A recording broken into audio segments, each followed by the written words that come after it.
Hello, everyone. It is my true honor to get to be your congressman in Washington, D.C. I know I gave you all a congressional update earlier, but just to reiterate, in a little over 400 days, we've been able to open and close over 1,600 constituent cases.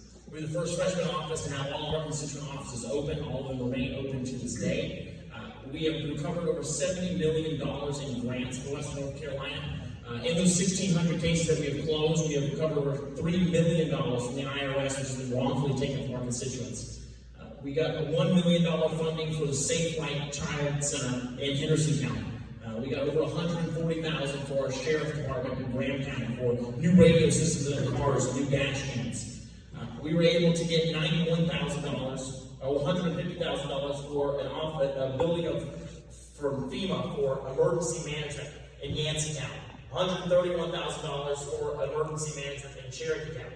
$200,000 for Allen Street repairs for the destruction that happened on that road in 2020.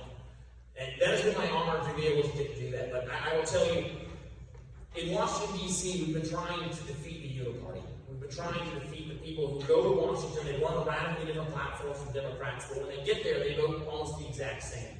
That is why my team and I introduced the new contract with America. We were able to work with Speaker Newt Gingrich to work on it. I got to speak to him on the phone. It was a true honor. But as 10 strong conservative pillars, I believe we would all agree on a 53-point plan, which would empower the American people to be able to take government back and be able to put power back in the hands of the people.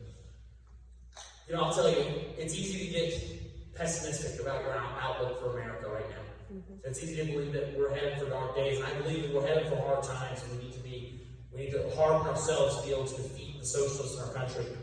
But I will tell you, it is such an encouragement to me to see everyday Americans rising up. When we saw everyday Americans in Western North Carolina respond to Haywood County after Hurricane Fred came here, when we were able to do a major disaster declaration. I apologize for not being able to get FEMA to work faster, but I'll tell you, the federal bureaucracy is a true problem. This is the reason why I think we need to completely reform the Office of Personnel Management in Washington, D.C., so we can start firing bureaucrats who don't do their job.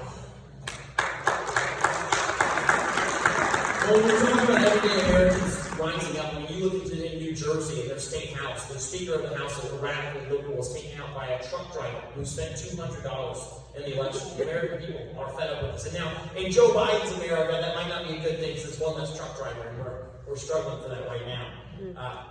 But I will tell you, it's going to take all of us to win. I genuinely believe we have a red wave on the way. Mark Elias has done his work in North Carolina to mess with the district maps, but I genuinely believe that people are fed up with and starting to see through the emotion politics we're using in Washington, D.C., trying to manipulate my generation to vote for socialist policies.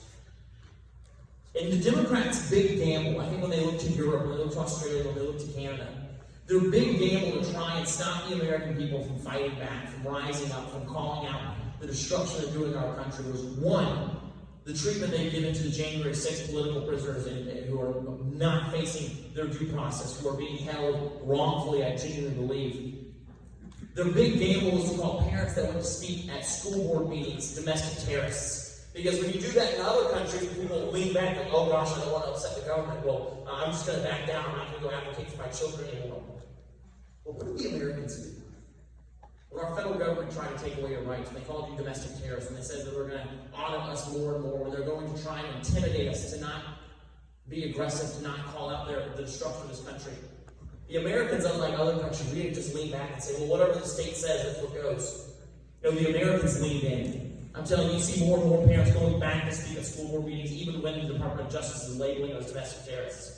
When you see the FBI wrongfully going after our journalists at Project Veritas who are exposing the corruption in Washington, D.C. and around our country. When you see that our country is run by people who hate our values, who hate the idea of a nuclear family, who hate Christian values, who hate our founding documents, who want to indoctrinate my entire generation to believe that our founding was evil and wrong. And I believe that the founding of our nation is the greatest force for good that's ever happened in the world, aside from Christianity and what Christ did on the cross. It is my honor to get to be a representative of Washington, D.C. Please send me back to Washington to finish the job. I will never let you down. Thank you.